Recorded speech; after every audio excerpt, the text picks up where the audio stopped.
ആശയവിനിമയത്തിനായിട്ട് നാം ഉപയോഗിക്കുന്ന മാസ് മീഡിയാസിനെ കുറിച്ചാണ് ഇന്നത്തെ യൂണിറ്റ്.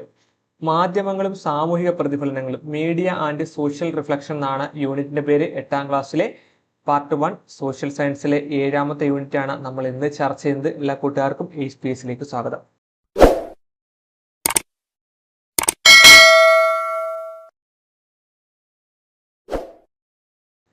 പ്രധാനമായിട്ടും കുറച്ച് കാര്യങ്ങൾ മാത്രമാണ് ഈ ഒരു യൂണിറ്റിൽ നമുക്ക് പഠിക്കാനുള്ളത്. വളരെ കുറച്ച് കാര്യങ്ങൾ. മീഡിയാസിനെ എങ്ങനെയൊക്കെ തരംതിരിച്ചിരിക്കുന്നു, ഓരോന്നിന്റെ ഉദാഹരണം ഏത്, അതുപോലെ തന്നെ സോഷ്യൽ മീഡിയാസുമായിട്ട് ബന്ധപ്പെട്ടുള്ള കുറച്ച് കാര്യങ്ങളും മാധ്യമങ്ങളുടെ വിവിധ രൂപങ്ങളൊക്കെയാണ് ഈ ഒരു യൂണിറ്റിൽ നമുക്ക് പഠിക്കാനുള്ളത്. കുറച്ച് കാര്യങ്ങളൊക്കെ ഉള്ളൂ, ഒന്നുമില്ല. വളരെ സിമ്പിൾ ആയിട്ടുള്ള കുട്ടികൾക്ക് വേണ്ടി മനസ്സിലാക്കാൻ വേണ്ടിയിട്ടുള്ള കുറേ കാര്യങ്ങളൊക്കെയാണ് അവിടെ കൊടുത്തിട്ടുള്ളത്. ആശയവിനിമയത്തിൽ നമ്മൾ ഉപയോഗിക്കുന്ന മീഡിയാസുകൾ ഏതെല്ലാമാണ്, അതിന്റെ പ്രത്യേകതകൾ എന്തെല്ലാമാണ്, ഇതൊക്കെ നമുക്ക് അറിയാവുന്ന കാര്യങ്ങളൊക്കെ തന്നെയാണ്. അച്ചടി മാധ്യമങ്ങൾ, വാർത്തകൾ, ലേഖനങ്ങൾക്കൊക്കെ ഉദാഹരണമായിട്ട് നമ്മൾ മനസ്സിലാക്കുന്ന കാര്യങ്ങൾ. അതുപോലെ റേഡിയോ, അതിന്റെ പ്രത്യേകതകൾ എങ്ങനെയൊക്കെയാണ് നമ്മൾ വാർത്തകളും കേൾക്കുന്നത്, ടെലിവിഷന്റെ ഗുണം എന്താണ്, ഇന്റർനെറ്റ് കൊണ്ടുള്ള ഗുണം എന്താണ്, കാര്യങ്ങളൊക്കെയാണ് കൊടുത്തിരിക്കുന്നത്. ഇതൊക്കെ നമുക്ക് അറിയാവുന്ന കാര്യങ്ങളാണ്. ഇതിനകത്ത് വരുന്ന നമുക്ക് പഠിക്കേണ്ട കാര്യം എന്ന് പറഞ്ഞാൽ മാധ്യമങ്ങളുടെ വിവിധ രൂപങ്ങളെ കുറിച്ച് അവിടെ കൊടുത്തിട്ടുണ്ട്. അച്ചടി മാധ്യമങ്ങൾ, അതുപോലെ തന്നെ പ്രക്ഷേപണ മാധ്യമങ്ങൾ, ഡിജിറ്റൽ മീഡിയാസ്, സോഷ്യൽ മീഡിയാസ്, ഇങ്ങനെ 4ആയിട്ട് മീഡിയാസിനെ തരംതിരിച്ചിട്ടുണ്ട്. ഒന്നാമത്തെയാണ് അച്ചടി മാധ്യമങ്ങൾ അല്ലെങ്കിൽ പ്രിന്റ് മീഡിയാസ്. അതിന് ഉദാഹരണം ഏതൊക്കെയാണെന്ന് നമുക്കറിയാം. ഏതൊക്കെയാണ് അച്ചടി മാധ്യമങ്ങൾക്ക് ഉദാഹരണമായിട്ടെന്ന് പറയുന്നത്, അല്ലെങ്കിൽ പ്രിന്റ് മീഡിയക്ക് ഉദാഹരണമായിട്ട് ഏതൊക്കെ വരാം? പത്രങ്ങളുണ്ട് അല്ലെ, അതിൻ്റെ ഇവിടെ കൊടുത്തിട്ടുണ്ട്. പത്രങ്ങൾ, അതുപോലെ തന്നെ മാസികകൾ, പുസ്തകങ്ങൾ, ഇതൊക്കെ എന്തിന് ഉദാഹരണമാണ്? അച്ചടി മാധ്യമങ്ങൾ അല്ലെങ്കിൽ പ്രിന്റ് മീഡിയക്ക് ഉദാഹരണമാണ്, നമുക്കറിയാം അല്ലെ. അതേപോലെ രണ്ടാമത്തെയാണ് പ്രക്ഷേപണ മാധ്യമങ്ങൾ അല്ലെങ്കിൽ ബ്രോഡ്കാസ്റ്റ് മീഡിയ എന്ന് പറയുന്നത്. ബ്രോഡ്കാസ്റ്റ് മീഡിയ അല്ലെങ്കിൽ പ്രക്ഷേപണ മാധ്യമങ്ങൾ, ഒരു പ്രക്ഷേപണ നിലയം കാണും, അതിലിപ്പം ഒരാൾ വീഡിയോ റെക്കോർഡ് ചെയ്യുന്നുണ്ട്, അത് ട്രാൻസ്മിറ്റർ റിസീവറിലേക്ക് പോകുന്നു, അതെന്ത് ചെയ്യുന്നു? ഉപഗ്രഹത്തിലേക്ക് ഡേറ്റ അപ്ലോഡ് ചെയ്യുന്നു, അത് DTH റിസീവർ എന്ത് ചെയ്യുന്നു? ഡേറ്റ ഡൗൺലോഡ് ചെയ്യുന്നു, അതുവഴി നമ്മൾ TV-യിൽ കാണുന്നു. ഇതിനാണ് നമ്മൾ ബ്രോഡ്കാസ്റ്റ് മീഡിയാസ് എന്ന് പറയുന്നത്. അപ്പം ബ്രോഡ്കാസ്റ്റ് മീഡിയക്ക് ഉദാഹരണം നമുക്ക് എന്തൊക്കെ പറയാൻ പറ്റും? TV പറയാം, അതുപോലെ തന്നെ റേഡിയോ പറയാം. അപ്പം അച്ചടി മാധ്യമങ്ങൾക്ക് ഉദാഹരണം മനസ്സിലായി. പത്രം, മാസികകൾ, പുസ്തകങ്ങൾ. പ്രക്ഷേപണ മാധ്യമങ്ങൾക്ക് ഉദാഹരണമാണ് അല്ലെങ്കിൽ ബ്രോഡ്കാസ്റ്റ് മീഡിയക്ക് ഉദാഹരണമാണ് TV, റേഡിയോ. പിന്നെ മൂന്നാമത്തേതാണ് ഡിജിറ്റൽ മാധ്യമങ്ങൾ അല്ലെങ്കിൽ ഡിജിറ്റൽ മീഡിയ. ഡിജിറ്റൽ മീഡിയസിന് ഉദാഹരണമായിട്ട് നമുക്ക് എന്തൊക്കെ പറയാം?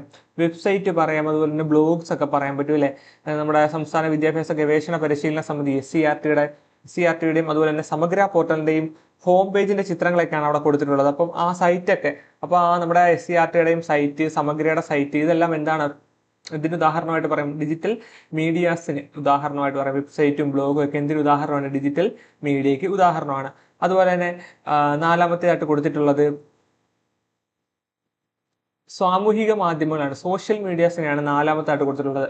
സാമൂഹിക മാധ്യമങ്ങൾ അല്ലെങ്കിൽ സോഷ്യൽ മീഡിയാസ് എന്തൊക്കെ പറയാം? നമുക്കറിയാം, FB ഉണ്ട്, വാട്സപ്പ് ഉണ്ട്, ഇൻസ്റ്റ ഉണ്ട്. ഇതെല്ലാം എന്താണ്? ആ സോഷ്യൽ മീഡിയാസിന് ഉദാഹരണമായിട്ട് നമുക്കറിയാം. എന്താണ് സോഷ്യൽ മീഡിയ? ഒന്നും പറയേണ്ട കാര്യങ്ങളൊന്നുമില്ല. അപ്പം മീഡിയാസിനെ പ്രധാനമായിട്ടും 4ആയിട്ട് തരംതിരിച്ചിരിക്കുന്നു. ഒന്ന് അച്ചടി മാധ്യമങ്ങൾ, അതിന് ഉദാഹരണം പത്രങ്ങൾ, മാസികകൾ, പുസ്തകങ്ങൾ. 2 പ്രക്ഷേപണ മാധ്യമങ്ങൾ, ബ്രോഡ്കാസ്റ്റ് മീഡിയാസ്, TV, റേഡിയോ. അതുപോലെ ഡിജിറ്റൽ മീഡിയാസ്, വെബ്സൈറ്റ്, ബ്ലോഗ്സ്. പിന്നെ വരുന്ന 4മത്തെയാണ് സോഷ്യൽ മീഡിയാസ്, സാമൂഹിക മാധ്യമങ്ങൾ. അത് ഉദാഹരണമാണ് ഇൻസ്റ്റാഗ്രാം, വാട്സപ്പ്, ഫേസ്ബുക്ക്. ഇതെല്ലാം നമുക്ക് പറയാൻ പറ്റും. അവിടെ കൊടുത്തിട്ടുണ്ട് മാധ്യമങ്ങളുടെ വിവിധ രൂപങ്ങൾ. പരമ്പരാഗത മാധ്യമങ്ങളെന്നും നവമാധ്യമങ്ങളെന്നും മാധ്യമങ്ങൾ 2ആയിട്ട് തിരിച്ചിട്ടുണ്ട്. അതിനകത്ത് അച്ചടി മാധ്യമങ്ങൾ, പത്രം, പുസ്തകങ്ങൾ, പ്രക്ഷേപണ മാധ്യമങ്ങൾ, റേഡിയോ, ടെലിവിഷൻ ഒക്കെ എന്താണ്? പരമ്പരാഗത മാധ്യമങ്ങൾക്ക് ഉദാഹരണമാണ്. വേണമെങ്കിൽ നമുക്ക് ക്വസ്റ്റ്യൻ ചോദിക്കാം, പരമ്പരാഗത മാധ്യമങ്ങൾക്ക് ഉദാഹരണം ഏത് എന്ന് വേണമെങ്കിൽ നമുക്ക് ചോദിക്കാം. അതുപോലെ നവമാധ്യമങ്ങൾക്ക് ഉദാഹരണമാണ് ഡിജിറ്റൽ മാധ്യമങ്ങൾ. ഡിജിറ്റൽ മാധ്യമങ്ങളാണ് വെബ്സൈറ്റ്, ഓൺലൈൻ പത്രങ്ങൾ, ബ്ലോഗുകൾ. ഇതൊക്കെ എന്താണ്? ഡിജിറ്റൽ മാധ്യമങ്ങൾക്ക് ഉദാഹരണമാണ്. പിന്നീട് സാമൂഹിക മാധ്യമങ്ങൾക്ക് ഉദാഹരണമാണ് ഫോട്ടോ, വീഡിയോ പങ്കുവെക്കുന്ന പ്ലാറ്റ്ഫോമുകൾ, ഓൺലൈൻ ചർച്ചാ ഫോറങ്ങളൊക്കെ എന്ത് ഉദാഹരണമാണ്? സാമൂഹിക മാധ്യമങ്ങൾക്ക്, സോഷ്യൽ മീഡിയാസിന് ഉദാഹരണമാണ്. അപ്പം ഡിജിറ്റൽ മീഡിയാസും സോഷ്യൽ മീഡിയാസും നവമാധ്യമങ്ങൾക്ക് ഉദാഹരണമാണ്. പരമ്പരാഗത മാധ്യമങ്ങൾക്ക് ഉദാഹരണം ഏതൊക്കെയാണ്? അച്ചടി മാധ്യമങ്ങൾ, പ്രക്ഷേപണ മാധ്യമങ്ങൾ. ഇതൊക്കെ പണ്ട് തൊട്ടേ ഉള്ളതാണ്, പാരമ്പര്യമായിട്ട് നമ്മൾ ഉപയോഗിച്ച് വരുന്നതാണ്, പരമ്പരാഗതമായിട്ട് നമ്മൾ ഉപയോഗിച്ച് വരുന്നതാണ്. നവമാധ്യമങ്ങൾ എന്ന് പറയുന്നത് ഇപ്പോൾ നമുക്ക് ലേറ്റസ്റ്റ് ആയിട്ട് വന്നിട്ടുള്ള, കുറച്ച് വർഷങ്ങളായിട്ട് വന്നിട്ടുള്ള സംഭവങ്ങളൊക്കെയാണ് നവമാധ്യമങ്ങൾ എന്ന് പറയുന്നത്. പിന്നീട് വിവരസാങ്കേതിക വിദ്യാ നിയമം IT ആക്ട് 2000 കുറിച്ചാണ് അവിടെ കൊടുത്തിട്ടുള്ളത്. തെറ്റായ വാർത്തകൾ സൃഷ്ടിക്കുകയും പ്രചരിപ്പിക്കുകയും ചെയ്യുന്നത് വിവരസാങ്കേതിക വിദ്യ നിയമം IT ആക്ട് 2000 പ്രകാരം എന്താണ്? ശിക്ഷാർഹമാണ്.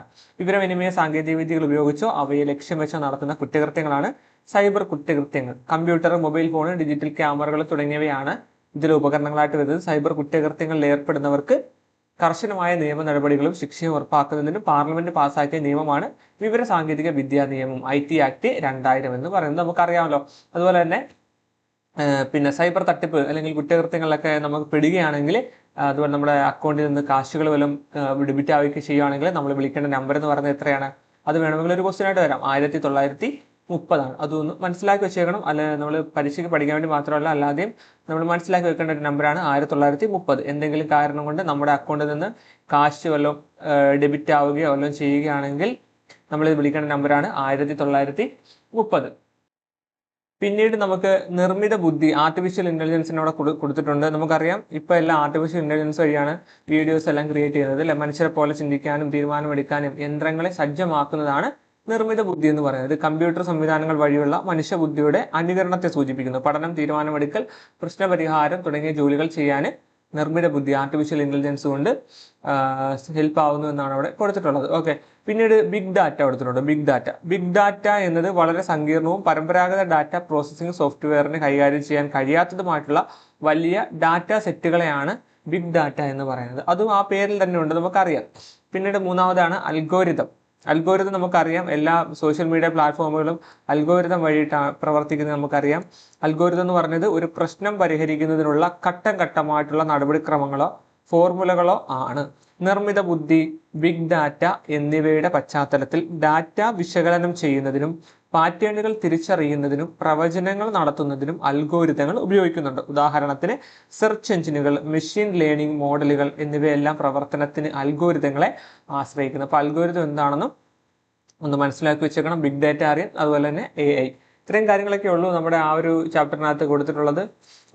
കുറച്ച് കാര്യങ്ങൾ മാത്രമുള്ള യൂണിറ്റാണ്. നമുക്കറിയാവുന്ന കാര്യങ്ങളൊക്കെ ഉള്ളൂ. കുട്ടികൾക്ക് മനസ്സിലാവാൻ വേണ്ടി കൊടുത്തിട്ടുള്ള കുറച്ച് കാര്യങ്ങൾ മാത്രമാണ് ഈ ഒരു യൂണിറ്റിൽ ഉണ്ടായിരുന്നത്.